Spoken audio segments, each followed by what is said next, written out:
And when you're ready to wake up, you're going to wake up.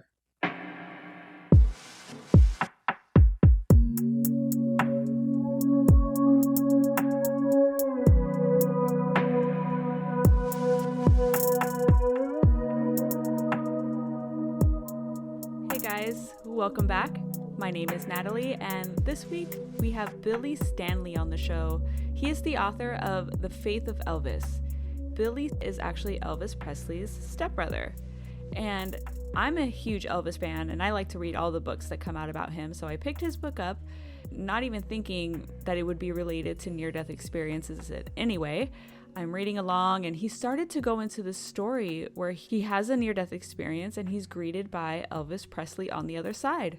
And I asked if he would come on the show to share with us, and he was so generous, and he agreed. So without any further ado, let's get started.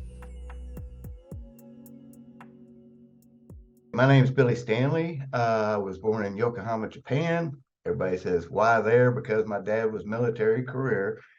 And so that's where my dad was stationed, and my mom went to live with him. So to be close to my parents, I went with, no, that's where I was born.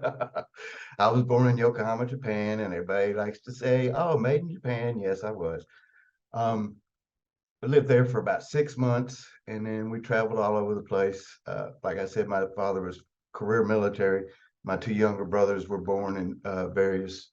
One was born in Alabama, the other one was born in Virginia, and we lived most of our life at Army bases. In fact, most of our lives really weren't in the States. It was in Germany and France. So that was the beginning, and then my life changed July 3rd, 1960, when my mom married Vernon Presley. Then I became Elvis Presley's stepbrother.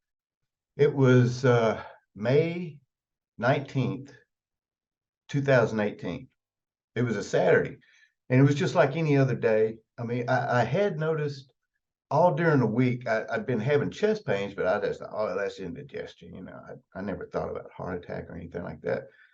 And so I ran some errands that morning, and after I did that, I said, well, what, you know, like I was still kind of feeling the pains and stuff, but I was sitting on the couch, and I asked my brother David, I said, you want to watch a movie? He said, well, no, not really, but yeah, okay.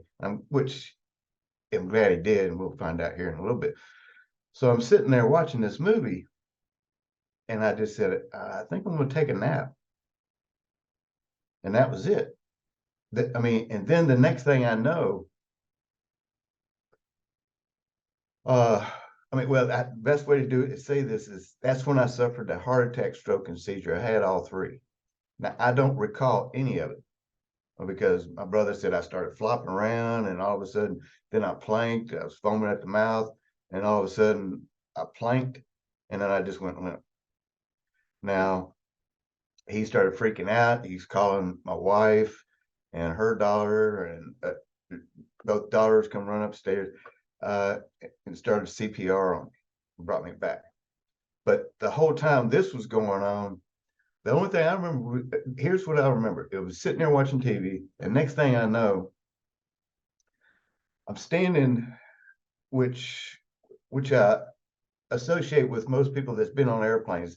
Whenever you've been above the clouds on a plane, that's what it kind of looked like. But there was no light source. It's so bright. It's unbelievably bright. And so I was looking to see where that light source was, and I was looking around, and I didn't see it. Then all of a sudden, this overwhelming sense of love, so strong that it actually makes you glow, hits you. And you're just standing there going, wow, this never felt like this before in my whole life. And I was looking around, and what I saw was people everywhere. I mean, they weren't close enough for me to recognize their faces or anything like that, but it was so many people.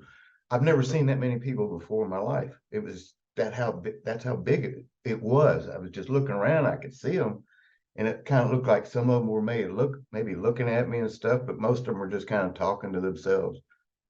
But I just couldn't. I could see their faces, but I couldn't make out the features. I could see that, like I said, the different skin tones and the different hair colors. but I couldn't make out the faces. And when I when I was walking toward the city, like I said, it was kind of like they were moving away from me when I was walking toward them, except for the one figure. And I looked off to the right and I saw this city. And the best way I can describe it, it looked like it had a wall, but it had this golden hue to the top of it. It looked like the top of some of the buildings were like gold. And it radiated. And a voice said, "That's where you're supposed to go." So I started walking toward it. And I was walking toward it. It was funny because, like I said, I could see all the people. But as I was walking, I didn't get close to them. It was like they were moving away as I was walking toward them. And I was just I never felt that good before my whole life. There was no anxiety or fear or, any other emotion except love and joy. And that's all I felt. And I was just, wow. And I wasn't walking fast like I do here on earth. I was just taking my time, enjoying the whole thing. And I was just, wow, this is unbelievable. And then as I kept walking, I saw a figure that didn't move. And when I got up closer to him, he turned around and it was Elvis. And he looked just like he did when he was 25 years old when I first met him in 1960. And it's not like people aren't transparent up there. I mean, you see them. It looks just like they look just like I'm looking at you, or just like when you see people on the street. That's what it looks like, except they were all wearing white. But and so, like I said, the only difference was his mouth didn't move when he talked to me. I heard it, and I heard his voice. It sounded just like he did when he was here. And when he hugged me, yeah, I felt it. He patted me 3 times on the back, and I was doing the same thing to him too. And it was like, it was great to see you. I mean, and I saw that big smile, and I just went, wow, this is great. Yes, look, I didn't know where I was. I did once I came back, but I didn't know what, was happening. I mean, I was conscious of everything going on because it was more real than anything else. So, that's why I was saying earlier that, the first person that's going to greet you is probably going to be a loved one when you get there. Because that, they knew, well, okay, who knows Billy? Elvis, I do. I'll talk to him. So, and he had this big smile on his face. And the first thing I noticed was, in heaven, you don't have to move your mouth to communicate. You can hear the thoughts. Elvis said, "Hey, Billy, it's great to see you." And he gives me a hug, and I'm hugging him back.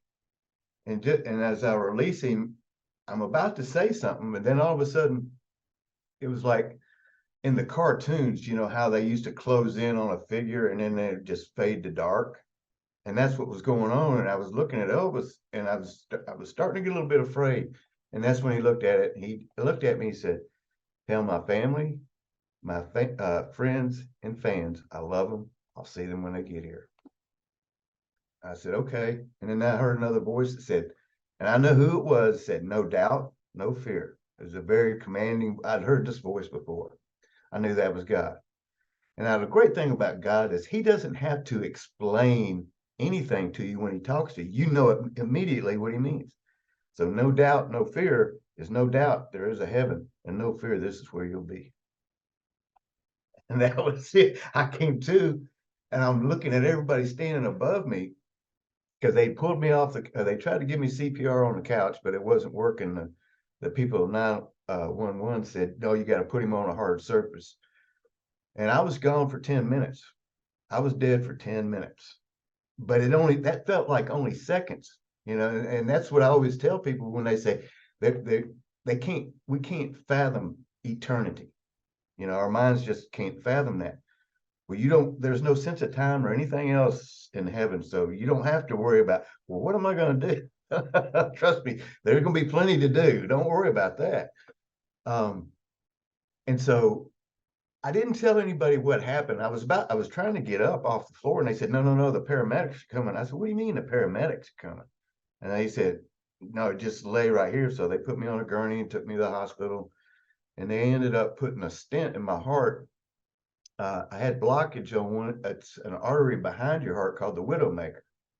And that's what happened. They still couldn't tell me why that seizure and stroke happened at the same time, but they kept saying, "You're a miracle." And I go, "What do you mean?" They said, "Well, most people don't survive this. And if they do, they have some form of paralysis or something else."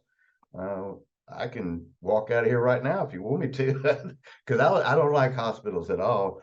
And so they said, "No, I'll give it a couple of days, Mr. Stanley, and then you can prove to us walking down the hall and back." I said, "Okay, I'll run down there and back if you want me to." So the whole time I was in the hospital, and even up until about a month and a half after this happened, this kept going through my mind. A lot of people call it near-death experience. I call it near-God experience because I was there. So I was praying, what should I do with this? Who do I tell? Can I tell anybody? And then that same voice came to me and said, "You're supposed to share this." Okay. So that's how part of the book came about. And it just all fell in place. I wasn't looking for a publisher or anything like that. They came to me out of nowhere and just, started asking me about, okay, tell us about Elvis, and, do you have a religious belief? And, "Oh yeah, I'm a Christian, blah, blah. I'm a believer." Yeah. And then I told them about the near-death experience, and they just, "Oh yeah, we definitely want to do this book." I said, "Okay." So that's how it came about. Well, that's the main reason that and what we're about to get into, the discussion, is why this book was written. But I decided when I was going to do the book, I wanted to give the fans and the world a different view of Elvis that's never really been talked about. I mean, there's a few that's kind of touched on the subject a little bit, but they never did go into detail like I did on what I did. So, and I wanted to give a better perspective that this guy really was a good guy. He's not this person that a lot of people have made him out to be. So, I'd always had questions. Did Elvis? I hope Elvis is in heaven. I mean, I didn't know. I mean, I'm also I'm a firm believer, but I'm also a realist too. I mean, so in the back of my mind, there's, well, what if I'm wrong? What if there is nothing?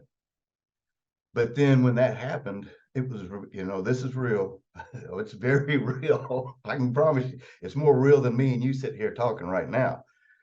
So it was like I said, it was a gift from God that I finally got to. I saw him in heaven and I go, okay, he's there and he's waiting on everybody to, like he said, tell my family, friends, and fans, I'll see them when they get here. And that's what he's looking for. Everybody's loved one is waiting on you to get there. I mean, don't get in a hurry to go see them, because they want you to enjoy this, like Elvis said, enjoy this world while you can, because you don't come back for an encore. And he was correct. We don't. That's it. We're in a different plane after that. And it's a far, far better place than where we're at right now. I know God revealed himself to me several more times. Like one of the things that he revealed to me, and I tell people when I talk to them, we're all searching for answers, and then, I mean, and people that we don't know and stuff like this. I mean, in your moments of, you sit there and you go, "God, please reveal to me." A lot of people do that. Well, guess what? He does. Because what happens is there will be a stranger that comes up to you and gives you the words that you've been looking and searching for, and tells you those words. That's God talking to you. He sent that person there for a reason, just so you could hear what you needed to hear. And I mean, one of the biggest things he revealed to me since then was, you look around the world and we're bombarded by the media and everybody else of what's going on with this world and what's wrong with it. When what we should do, and this was how he revealed it to me, put on your sunglasses, your SON glasses, the Son of God, and look at the world that way, and you'll see a far greater place than it really is. Because all this stuff that's going on around us is smoke and mirrors. It's just trying to take us. The master of confusion is the devil, and that's all he's trying to do is confuse you. So, and that's what's going on. I mean, but we get so focused on all that, the smoke and mirrors, that we forget what life is really about, and that's helping our fellow man. That's it. It's that simple. So if I can help anybody in any way, I always do. You know, I mean, that's one thing that, you know, one of the Elvis's favorite verses in the Bible was, "The Lord loves a generous giver." Well, that's why he gave away cars and jewelry and money to people, homes, people he didn't even know. So he was just following what he was told to do. I mean, I saw him, he would talk to people. I've seen him talk to, you know, politicians and, you know, all types of people. But he was always an encourager. He always looked, when he would talk to his fans, he'd be signing autographs and stuff, and you know, they would be talking about him and all the movies and stuff. He'd go, "Okay, that's enough about me. Let's talk about you now. What do you do?" And by the time he got finished talking to them, they felt like they were 10 feet tall and bulletproof, even if they dug ditches for a living. Because he always said, "Billy, it's not important what I do for a living. It's important what my fans do for a living. They're the ones that make the world go round. I'm just an entertainer." What I wrote about was his beliefs, because nobody, like I said, nobody's really discussed that before. I mean, I guess, you know, most of the people that were around Elvis, I guess, I don't know if they were Christians or not. You know, I mean, I don't think they were. So I guess they don't feel comfortable with talking about that. And I have no problem talking about it, because, you know, I've been a believer. I use the word believer because, I mean, since that near-death experience, or, you know, near God experience, you know, it answered a lot of questions in my mind, you know, because one of the first questions in my mind was, you know, well, am I going to go to heaven or not? You know, and I wasn't the best Christian, or what you call the best Christian in the world. Now, I always believed Elvis's faith, going back to him and his belief, he had the faith of a child. So, I mean, you know, one of the things that a lot of people don't realize is, like, when he would call me to his room or something like that, he was 90% of the time he was reading the Bible. That was the only book he took with him on tour, even though they had Bibles, you know, in the hotel rooms and stuff. He had his own Bible.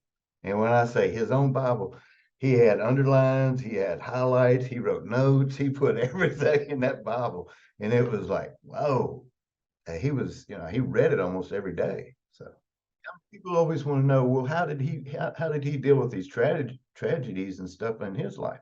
He turned to the Bible. That's what comforted him the most. And so that's why he would turn to it all the time. And anytime I had a problem when I was a kid, growing up with him and talking to him, you know, some of the problems I had, you know, he would make references, you know, to the Bible, and, you know, well, this is what the Bible says do about it. Okay, oh, yeah, you're right. And so it's kind of different, you know, having Elvis as your Sunday school teacher too, you know, because it was funny when he would read the Bible to us, he would act out the parts. And I was just like, wow, that is Moses sitting there talking. But that's Elvis. Well, a lot of people don't know how close me, Ricky, and David really were to Elvis, you know, because all they've heard is just stuff that's been written by people that jealous, you know, because there was only 3 people in the whole world that can say that, you know, Elvis was the brother, and that's me, Ricky, and David. So, and we knew him as a brother, and he treated us as brothers. So I don't question why, because then I'm asking God, why was it Elvis? I'm just glad he sent somebody to me. Hey, oh, there's Billy. Well, somebody better tell him. Somebody go show that nut where he's supposed to walk to. I will. Elvis did. I'll do. Keep going that way. I did a little research afterwards. You know, I watched a few YouTube videos and stuff like that. And for the most part, everybody were saying the same thing. So, you know, which was nice to know. I mean, I've heard some opposites, which, okay, this means I'm supposed to straighten my life up, and this is where you're going to go if you don't. And, you know, I'm glad that, you know, I'm thankful those people shared those experiences, because people need to hear this. I mean, because the ones that have gone through it, the first question that goes through your mind is, should I share this with people? Because you don't really know what to do. So, I mean, but the thing I want to get to people was when we go back to, what my beliefs were. Yeah, I've always been a believer, but did I act like it? Did I live like it? No. See, that's what always scared me, because, we try to be perfect, and there's no perfect being except one.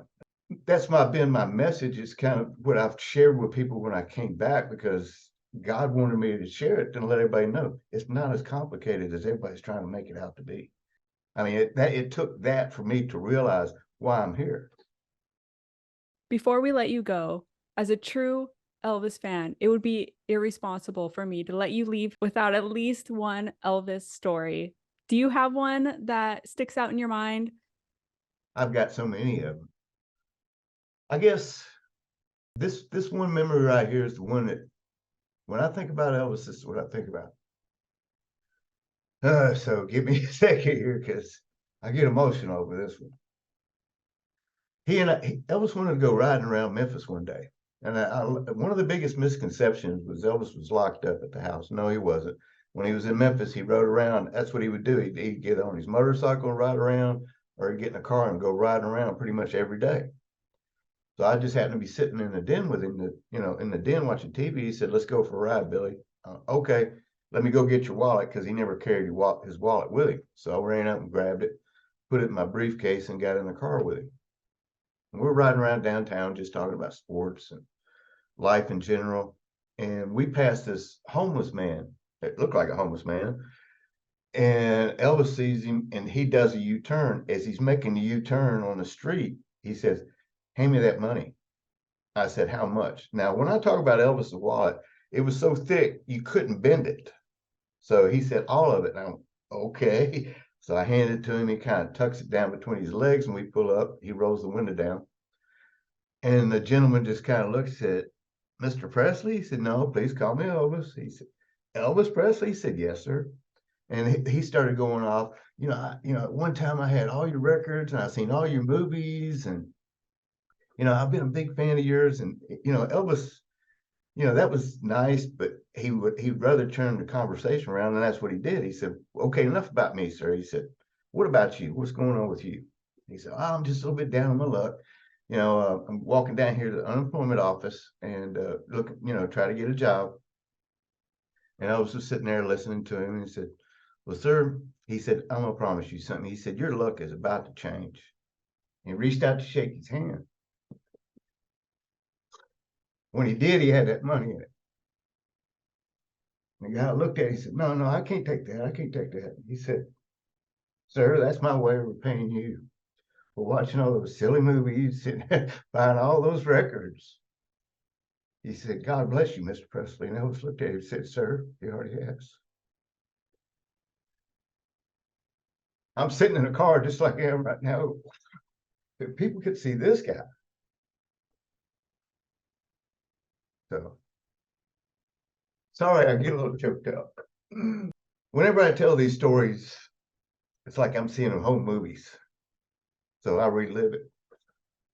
Well, Billy, is there anything else that you want the listeners to know about? Anything that you have coming up, or a way that they could reach you if they have questions about your book? Well, the best way to reach me is be on Facebook, probably on my Hound Dog Racing page. My other Facebook page. Too many people on there. You can send me a message there if you want. That'd be okay. But Hound Dog Racing, you can reach me easily through there. So. Well, thank you so much for coming on and sharing your near-death experience with me and those just amazing stories about your brother and your relationship with him. It's been an absolute pleasure speaking with you, and thank you for being my guest today. Thank you, Natalie. It's great being on your show. All right, everyone, that's it for this week's episode. If you're interested in learning more about Billy Stanley's new book, The Faith of Elvis, links to find it are in the description below. You can find Down From Above on social media and on YouTube at Downfromabovepod. You can also email me if you have had an NDE or spiritually transformative experience that you would like to share at downfromabovepod@gmail.com. I hope everyone has a wonderful weekend, and we'll see you in the next one.